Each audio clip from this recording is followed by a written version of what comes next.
kita narsumnya siapa ya? Kayaknya ngopi aja dulu kali ya. Guys, minta kopi dong.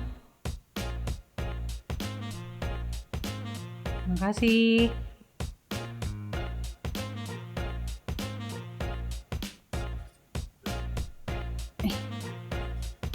Kok kayak kenal sih kopinya? Kopi Deng Anas bukan sih? Saya memang. Deng Anas. Deng Anas sini. Ternyata beneran Deng Anas yang bikin. Pantas nih rasanya kayak kenal banget. Agak kareba Deng Anas. Alhamdulillah. Baik ya. Bagaimana warkopnya sekarang? Tambah rame Deng? Alhamdulillah. Selama di masa pandemi ini perkembangannya juga semakin pesat. Pengaruh dari pandemi saya rasa tidak dengan tidak seperti dengan kondisi yang lain. Jadi kondisi warkop saya ini saya lihat selama pandemi ya alhamdulillah. Justru selama pandemi tetap bagus ya? Sebenarnya di masa pandemi awal-awalnya memang sudah di lockdown itu tidak masyarakat itu pada takut keluar. Namun kami mencari celah bagaimana supaya laris manis kopi kami walaupun konsumen kami tidak berkunjung datang di warkop, tapi kami lakukan membuat suatu produk dalam bentuk kopi di botol. Jadi kami menjual secara online dan mereka minum di rumah saja. Tapi setelah Idul Adha, alhamdulillah kembalilah seperti sedia kala, dan malah saya lihat malah lebih ramai. Mungkin hikmahnya seperti itu barangkali yang dikasih. Sangat pesatlah konsumen dibanding dengan sebelum pandemi. Malah juga kaget juga saya. Justru setelah lockdown selesai, PSBB, PPKM dan sebagainya, justru semakin kesini justru semakin pesat peningkatannya ya. Iya, itu juga kadang saya kaget juga mungkin rezeki saya dikasih Tuhan itu selama kemarin PPKM, PSBB pertama, PPKM, tiba-tiba kok dikasih kembali semua orang-orang yang tidak berkunjung datang, mereka menyempatkan diri selama Idul Adha. Nah, tadi ini kan saya kaget karena rasa kopi Deng Anas tuh saya kenal sekali sejak 10 tahun lalu saya bergabung di TV One Makassar ini, karena Deng Anas ini kan temennya teman-teman di Makassar nih, jurnalis. Jadi saya juga dulu sering mampir. Apa sih rahasia dari kopi Deng Anas ini rasanya nggak berubah sampai sekarang? Ada racikan khusus nggak sih Deng? Sebenarnya racikan khusus itu di warkop saya itu sebenarnya tidak ada. Hanya pola masaknya itu kami konsisten, tidak berubah. Hanya perubahan itu tidak selamanya seperti itu, karena mungkin situasi dan kondisi alam. Mungkin di saat dipanen kopi itu kualitasnya kurang bagus, mungkin kondisi di situ saja. Tapi kalau di saat sudah kami masak, artinya siap untuk disajikan, saya rasa cita rasanya masih seperti dulu kala, tidak berubah. Memang ciri khas tersendiri di warkop saya itu memang ada yang unik. Yang uniknya itu tidak bisa saya sampaikan, bahwa keunikannya itu konsumen yang merasakan bahwa cita rasa saya ini sejak 10 tahun masih terasa seperti ini, seperti Mbak Mala sampaikan. Tapi itu berarti dari bahannya atau dari cara membuatnya? Bahannya memang tetap seperti itu, karena bahannya ini sudah kami ambil ya sejak sudah 32 tahun. Itu sejak tahun 80-an itu kami sudah pergunakan bahan ini.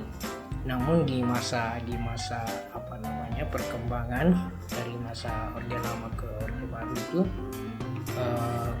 berkembang pesat permintaan kopi, tapi kualitasnya masih tetap sama.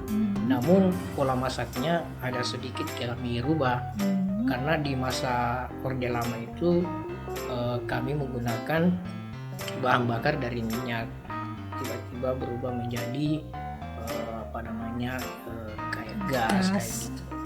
Jadi pola masaknya disitulah kami adakan perubahan dari menggunakan apa namanya bahan bakar minyak berubah menjadi bahan bakar gas itu. Jadi tapi kami mencari selanya bagaimana supaya cita rasanya itu tidak lari dari cita rasa dari minyak tanah ke kompor gas itu. Itulah kami yang pertahankan sampai hari ini. Berarti itu tidak ada resep khusus ya yang diajarkan ke karyawan mungkin atau turun temurun dari orang tua, mungkin tidak ada ya resep khusus, hanya konsistensi cara memasaknya begitu? Betul sekali. Karena apa namanya kalau tidak konsisten di pola masaknya itu pasti akan berubah apa namanya cita rasanya. Disitulah kami apa namanya mengajar dan membimbing beberapa sumber daya manusia, khususnya apa namanya peracik kopi kami. Kami beritahu cara pola masaknya seperti ini dan lihat situasi dan kondisi, karena pola masak kadang berubah di saat musim hujan dan pola masaknya beda dengan di musim kemarau. Itu bedanya apa? Musim hujan dan musim kemarau? Itu pola minum yang berubah, karena kopi diminum itu apa namanya cita rasa kopi saya itu kami buat di saat dia kondisi dingin, itu pola masaknya kami rubah, kami angkat, dan di saat kondisi apa namanya panas. Di saat panas kondisinya kami turunkan pola masaknya itu, artinya takarannya yang kami rubah. Berarti di beda musim akan beda rasa kopinya atau hanya cara memasaknya? Cita rasanya tidak berubah, hanya pola masak yang kami apa namanya rubah sedikit. Karena di saat kita apa namanya minum di saat panas itu kondisi tubuh itu kan sudah hangat kan, jadi begitu dia masuk apa namanya minuman kopi itu pasti dalam kondisi tubuh kita itu apa namanya agak gerah. Jadi kondisi kopi itu kita kurangi takarannya sehingga kestabilan untuk minum itu agak nikmat seperti itu. Saya baru tahu itu dengan Mas. Jadi ternyata untuk mempertahankan cita rasa kopi itu di musim kemarau dan musim hujan itu memiliki cara berbeda ya. Iya. Untuk pola masaknya, tapi rasanya sama. Enggak juga. Kadang begini. Pola masak pola minum mungkin masih banyak yang belum mengerti cara minum kopi yang paling enak itu di mana. Nah, itu gimana? Nah, itu yang pertama yang kami apa namanya alami dan apa namanya sering kami lakukan tiap hari itu, cara minum kopi paling nikmat itu sebenarnya di pagi hari saat kita pulang salat subuh. Itu kenapa sampai apa namanya nikmat diminum di saat jam 5 sampai jam 9-10 itu masih nikmat. Begitu naik jam 10 sudah kenikmatan itu bukan berubah, tapi di saat pola minumnya itu sudah kondisinya bukan kurang tapi apa ya tidak senyaman dengan di saat pagi hari. Begitu juga di sore hari dan di malam hari pasti pola minumnya itu berubah, disebabkan karena pertama yang saya alami artinya yang sebanyak kami tahu bahwa di saat minum di pagi hari itu kita masih rileks, beban berpikir itu belum ada.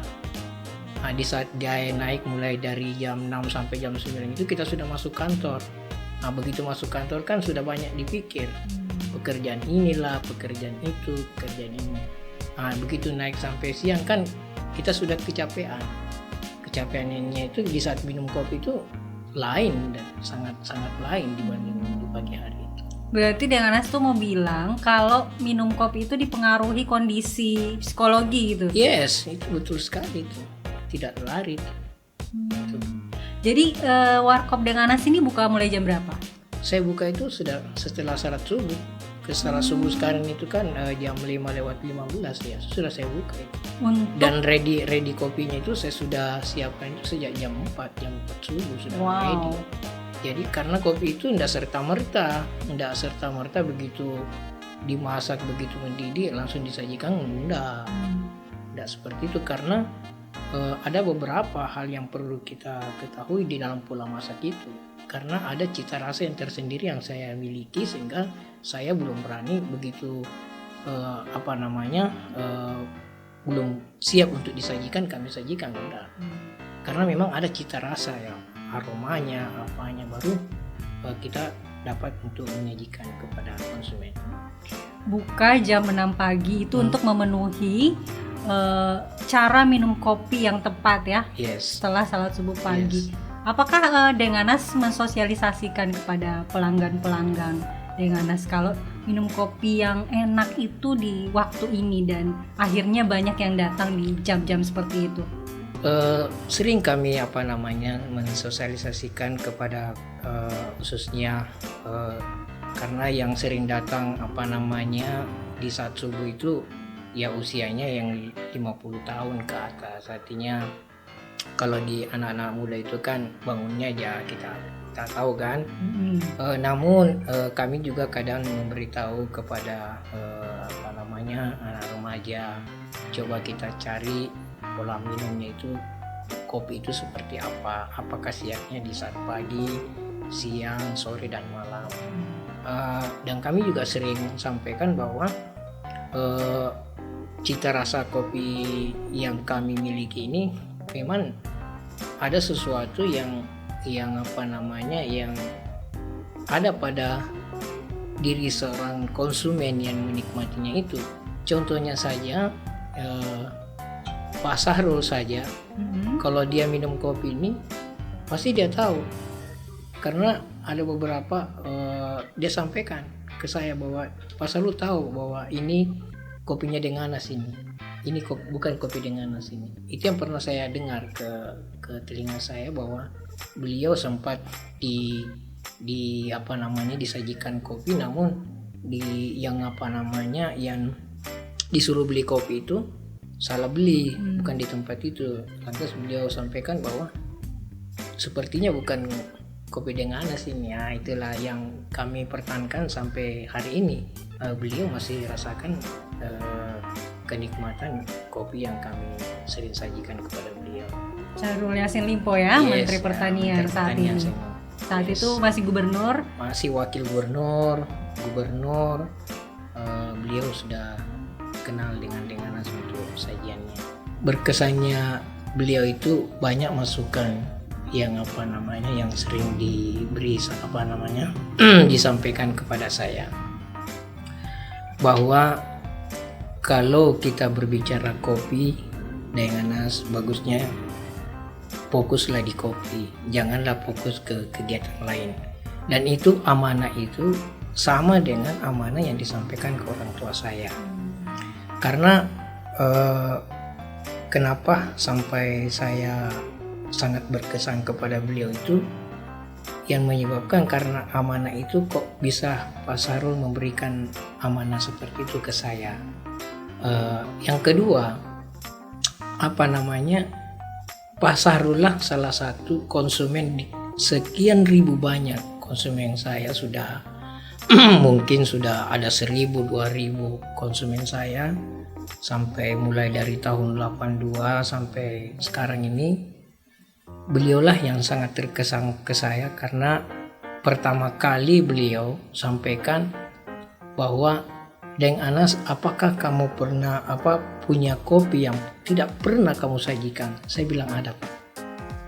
Ada.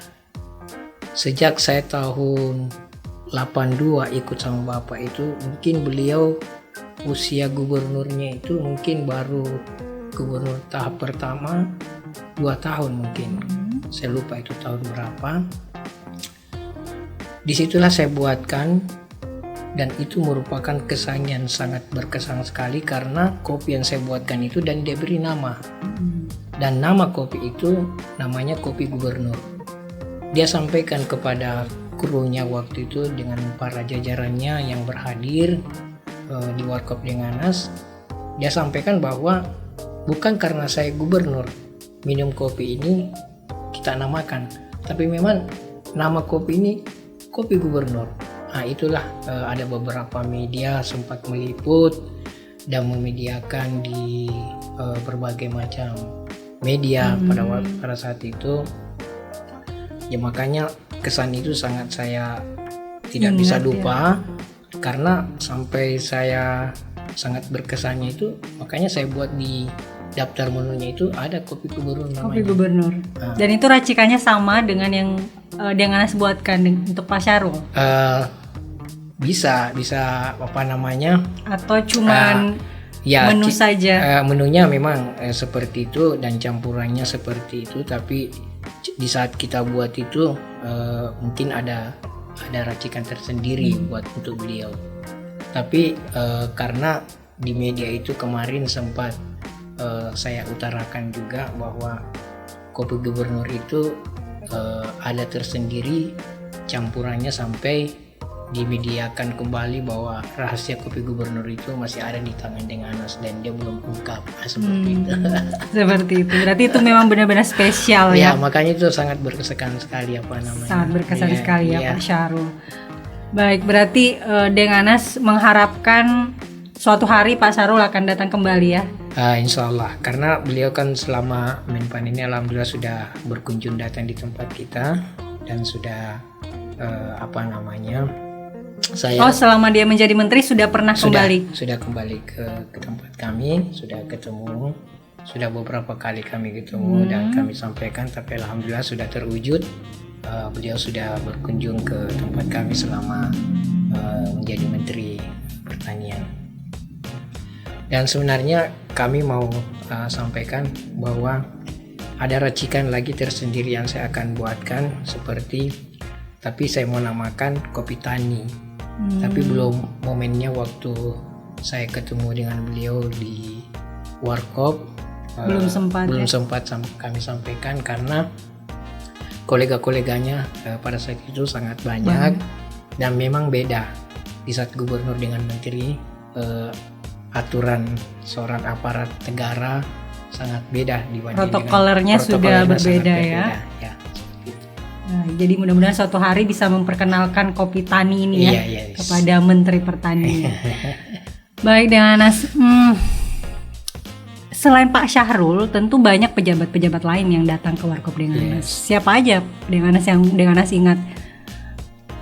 Pejabat-pejabat penting. Wali kota sudah pasti. Sudah, ya. Semua wali kota mungkin sudah pernah datang. Ya, sudah, ya. Siapa lagi yang berkesan buat Denganas?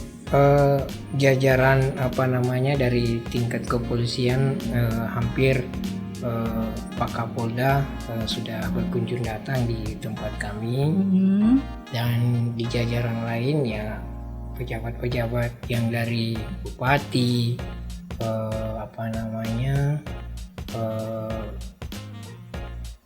wakil gubernur, mantan juga sudah banyak pejabat ya. Menurut Denganas kenapa sih pejabat suka ke Warkop Denganas?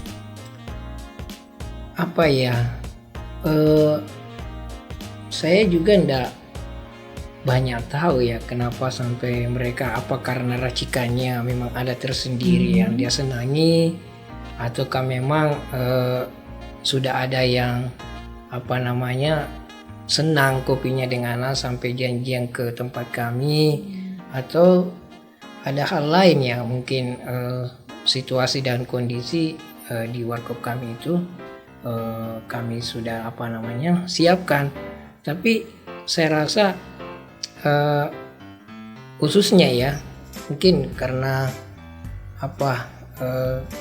pendekatan kami kepada orang-orang yang sering berkunjung datang itu, walaupun bukan dia pejabat, tapi pengaruh orang ini ke pejabat itu mungkin sangat besar sampai dia mencoba bagaimana mengajak ke warkop kami sehingga kami merasa gembira dan senang setelah kami didatangi dan dikunjungi di tempat kami para pejabat-pejabat yang sudah aktif maupun yang sudah purnawirawan seperti itu.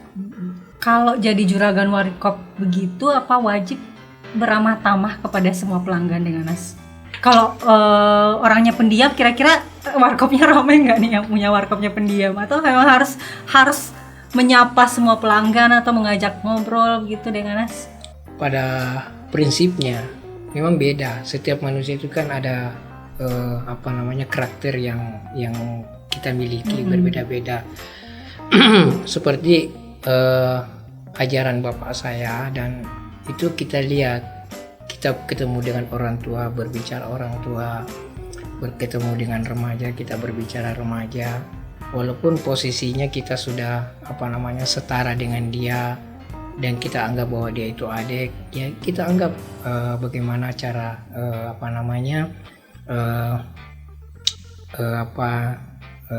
menyampaikan sesuatu kepada konsumen. Dan saya rasa mungkin saya orangnya humoris, dan disitulah humorisnya saya itu, sehingga saya itu kadang bersilaturahmi ke konsumen saya itu, kadang kami lihat situasi dan kondisinya, boleh enggak saya ajak ngobrol seperti itu. Dan rata-rata konsumen saya pasti saya sapa. Kalau ada yang mau ngobrol begitu 10 menit, 15 menit, kan saya temani. Kadang dan silih berganti. Dan itu pun kalau ada di antaranya konsumen yang berhadir dari sekian banyak di tempat kami itu, ya kami layani.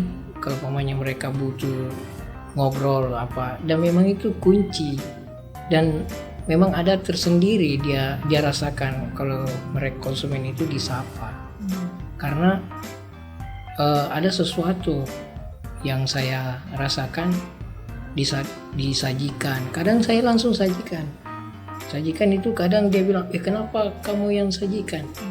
Itu kan prinsip saya mungkin seperti itu, untuk sebagai kunci bahwa itulah cara saya untuk mempertahankan konsumen saya. Saya layani dengan sedemikian rupa, karena memang dari sekian 32 tahun ya pekerjaan saya memang seperti itu, melayani. Bentuk apresiasi. Yes, itu dia. Nah, itu dibanding dengan sebagaimana Mbak Mala sampaikan bahwa kalau orang pendiam, ya saya tidak tahu, karena kalau pendiam, kalau ditanya kopinya kayak gini atas diam kan, nggak tahu apa sih yang dikasih, ya kan gitu. Iya, jadi pelanggannya juga bingung ya. Bingung. Oke. Dengan Nas kan dengan Nas ini sudah lama berbisnis warkop. Sekarang tuh banyak muncul ya, bermunculan warkop di mana-mana, kafe, franchise dari luar negeri. Yes. Menurut Denganas, kenapa warkop Denganas bisa bertahan di tengah banyak saingan gitu? Itu tadi prinsipnya itu, saya ndak mau rubah sejak dari awal ya. Seperti Mbak Mala saja sebagai saksi bahwa sudah 10 tahun cita rasa saya masih bertahankan seperti itu. Karena sebenarnya kalau mereka tilik ya, artinya melihat di saat saya mengawali usaha ini, mungkin belum ada orang-orang yang mau buka usaha seperti itu. Tapi karena sudah berkembang pesat, penghasilan mungkin dia lihat memadai dibanding dengan pekerjaan-pekerjaan lain, sampai dia mencoba. Ada yang dalam kondisi mencoba itu ya banyak. Ada yang berkembang, ada yang bertahan, ada yang tidak jadilah seperti itu membuka usaha. Karena kenapa? Karena berbicara pengalaman ya mungkin beda. Artinya di saat kita menghadapi kondisi apa namanya menghadapi kondisi pandemi lah seperti ini. Bagaimana cara menghadapinya? Kalau orang-orang yang tidak mengerti dan tidak memahami orang khususnya di bidang usaha seperti ini, ya mungkin dia tutup usahanya karena tidak ada jalan keluar apa yang kira-kira yang dia lakukan. Tapi yang saya lakukan ya seperti tadi awalnya, saya membuat suatu ide yang baru, saya buat kopi dalam botol, saya jual melalui online supaya penghasilannya ada. Kan daripada lockdown itu kan warkop ditutup waktu itu. Jadi beradaptasi dengan yes, kondisi. itu dia. Karena adanya pembatasan bahwa tidak boleh berkunjung ke warkop, di rumah saja. Makanya sistem yang saya lakukan membuat seperti ide-ide baru seperti itu. Kata orang kan bisnis itu pasti ada jatuh bangunnya. Yes. Kapan titik jatuhnya Deng Anas dan bisa bangkit lagi? Pernah tidak? Sebenarnya saya dari nol. Yang mungkin dari nolnya itulah saya mulai bangkit. Saya sudah menghadapi orang mulai 1, 2, 3 sampai ratusan saya sudah hadapi. Malahan ribuan saya pernah hadapi orang. Apa namanya, kalau sudah sepertinya saya pernah jatuh, sepertinya belum saya pernah rasakan seperti itu, karena yang saya cuma nikmati bahwa apa namanya di selama pandemi kemarin itu wadah warkop saya itu ada 5 waktu itu, tapi di saat 5 itu ada 3 apa namanya manajemennya itu berbeda. Yang saya miliki hanya 3. Di saat pandemi itulah mungkin hampir dikategorikan bahwa disitulah saya mungkin merasakan bahwa agak ya, menurun waktu itu, karena saya tutup usaha itu disebabkan karena lockdownnya itu. Artinya orang kalau saya buka juga siapa yang mau berkunjung datang, orang pada ditutup, apa namanya, orang pada dilarang untuk berjualan dan orang dilarang untuk berdatangan di tempat-tempat keramaian seperti itu. Makanya selama apa namanya Idul Adha tahun kemarin itu, disitulah saya menyatukan usaha saya bahwa saya cukup satu, disinilah saya fokus. Tapi alhamdulillah Tuhan memberikan jauh lebih rezekinya lebih bagus. Yes, itu lebih nikmat dibanding dengan itu. Dengan di warkop Deng Anas tuh tidak hanya pejabat yang ramai ya, wartawan atau jurnalis juga banyak yang ke warkop Deng Anas. Ada yang sering kasbon gak sih Deng Anas? Kalau wartawan jangan sampai yang di sini ada yang kasbon nih Deng Anas. Itu sudah ada istilah yang disampaikan oleh makanya heboh lagi kemarin para apa namanya anak-anak jurnalis. Itu istilah yang dikeluarkan Pak Ucen itu alat bayar Cimidu. Apa itu Cimidu? Cimidu itu apa namanya susah sekali disebut. Lupa saya apa lagi nama istilahnya kemarin itu. Cimidu apa? Cimidu. Kacerek. Cimidu. Cicil minum. Bukan. Apa dia bilang kemarin Pak Uceng itu, lupa saya kemarin itu istilahnya itu. Ya sebenarnya kalau namanya warkop itu pasti ada kasbonnya lah, seperti itu pasti ada. Tapi namanya juga kadang juga saya bilang ya bukan karena saya bilang merugikan, enggak sama sekali, karena saling menutupi. Mungkin utang kemarin dibayar hari ini ada yang utang lagi. Jadi hutangnya terus berlanjut ya. Yes. Saya rasa itu memang wajar lah seperti itu kayaknya, kalau usaha-usaha seperti itu kayak dimanapun pasti ada namanya wadah, ada uangnya, pasti ada utangnya. Di kantor dimanapun pasti ada. Pasti ada yang kasbon. Tapi ini nggak digarisbawahi jurnalis yang enggak ya, jurnalis semuanya bayar ya. Kalau bayar belakangan itu ya enggak lah. Artinya gimana ya, saya sangat berterima kasih sekali kepada seluruh jurnalis maupun jurnalis media cetak maupun media elektronik. Kenapa saya sangat berterima kasih?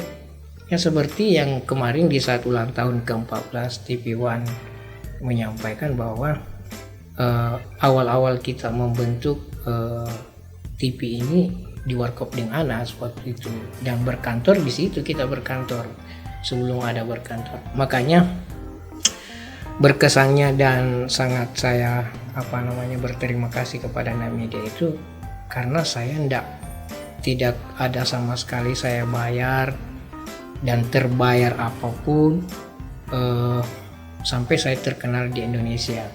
Kenapa saya terkenal di Indonesia walaupun kenal nama tidak kenal orang? Kenapa sampai demikian? Contoh saja, terjadi suatu kegiatan itu kebutuhan daripada anak pers. Contoh, diadakan konferensi pers di Warkop saya. Otomatis saya ikut serta di dalamnya situ bahwa kegiatan itu dilakukan di Warkop Deng Anas. Itulah saya sangat berterima kasih kepada semua media yang pernah berkunjung datang di Warkop saya, itu sangat saya berterima kasih. Oke, mungkin ini terakhir ya, Deng Anas. Yes. Apa arti pelanggan buat seorang Deng Anas nih? Ini pelanggan saya ini sebenarnya sudah dimediakan dan itu meneteskan air mata saya sangat di waktu saya diwawancarai oleh salah satu media, saya tidak usah sebut namanya, media mana. Mengapa Deng Anas menganggap bahwa konsumen itu bersaudara? Karena saya anggap bahwa pesan bapak saya itu pertama yang dipesankan di saat saya buka wadah warung kopi itu, jangan buru uangnya, buru hikmahnya. Saya tanya, Pak, apa hikmahnya, Pak? Hikmahnya yang pertama, kamu beri minum pada dia, rasa dahaganya hilang. Kau beri makan ke dia, rasa laparnya hilang. Tunggu hikmahnya. Itulah yang sangat berkesan sampai saya menganggap bahwa konsumen saya itu saudara saya semua. Jadi masalah yang seperti tadi Mbak Mala sampaikan, ada ndak yang orang Kasbon? Saya bilang sampai hari ini saya ndak pernah mengucap berkata dari mulut saya bahwa kamu utang sama saya nggak mau, karena pertanggungjawabannya yang amanah bapak saya itu hikmahnya nanti hilang. Itu yang saya pertama, karena kalau saya bilang dia berutang seakan-akan amanah itu tidak ada manfaatnya untuk saya, karena manfaat itulah yang saya pertahankan sampai saya disempat dimediakan bahwa Deng Anas itu menganggap konsumennya sebagai saudara. Makanya saya waktu itu sedih sekali lah menceritakan hal-hal demikian. Dan memang saya alaminya itu karena kenapa? Saya menganggap bahwa konsumen itu saya bersaudara, karena saya mencari konsumen satu menjadi dua itu sangat berat sekali. Karena saya tidak pernah teriak di depan warung saya, mampirlah minum kopi, mampirlah, tidak pernah. Dari orang satu lah yang memanggil satu, memanggil dua, orang dua memanggil tiga, orang tiga memanggil empat. Itulah yang saya pertahankan sampai orang-orang itulah yang memanggil itulah yang saya anggap bahwa dia adalah saudara kandung saya dalam berkonsumen seperti itu. Itu yang kesan yang saya tidak bisa lupa juga sebagai pemilik dari Warkop Deng Anas. Baik, okay. Deng Anas. Satu lagi Deng Anas. Boleh. Nama asli Deng Anas siapa? Ini kan mungkin kita cuma kenal Deng Anas ya. Mbak Mala enggak sempat sampaikan ya. Kenapa sampai kapan dibentuk itu Warkop Deng Anas? Itu nama awalnya ya. Nama awalnya itu Warkop saya itu namanya Sumber Daya. Karena usaha bapak saya itu namanya Warkopnya itu Sinar Daya. Jadi saya ambil sumber daya, sumbernya dari daya waktu itu. Di tahun 2001 saya mengawali usaha ini dalam bentuk kemandirian saya, dan di tahun 82 sampai di tahun 2000 itu masih ikut sama orang tua. Di tahun 2001 saya sempat membuka artinya sudah bermandiri, membuka usaha sendiri 2001, dan di 2001 itu sampai 2004 masuki 2005 nama sumber daya itu masih itu. Almarhum lah yang merubah nama warkop saya itu menjadi Warkop Deng Anas. Awalnya bukan Warkop Deng Anas, tapi dia sebut Warkop Deng Anas. Tapi saya bilang jangan pakai Anas, pakai aja Anas, Pak. Almarhum itu namanya Pak Asis Malla. Waktu itu dia seorang pengacara. Dialah yang memberikan usulan bagaimana kalau kita rubah namanya menjadi Warkop Deng Anas pada waktu itu. Dimediakanlah saya salah satu media bahwa perubahan nama itu dari Warkop Sumber Daya menjadi Warkop Deng Anas itu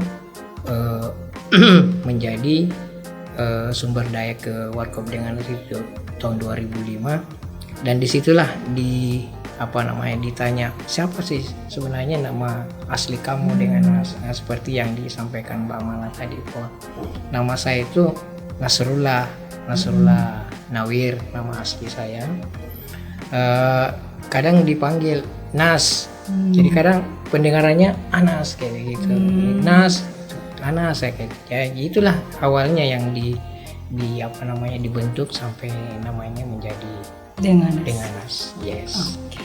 Oke, Deng Anas, terima kasih banyak. Sama-sama. Sudah hadir di sini dari Timur untuk Indonesia. Yes. Mudah-mudahan Deng Anas ini menjadi salah satu sosok dari Timur yang menginspirasi tidak hanya di Makassar, Sulawesi Selatan, tapi untuk Indonesia. Yes. Mudah-mudahan konsistensi Deng Anas Yes. di warung kopi dan juga tadi menganggap bahwa konsumen itu adalah saudara, Yes. bisa menginspirasi. Terima kasih Deng Anas, kopinya Sama-sama. terima kasih. Sama-sama. Dan kita bertemu lagi di episode dari Timur untuk Indonesia selanjutnya.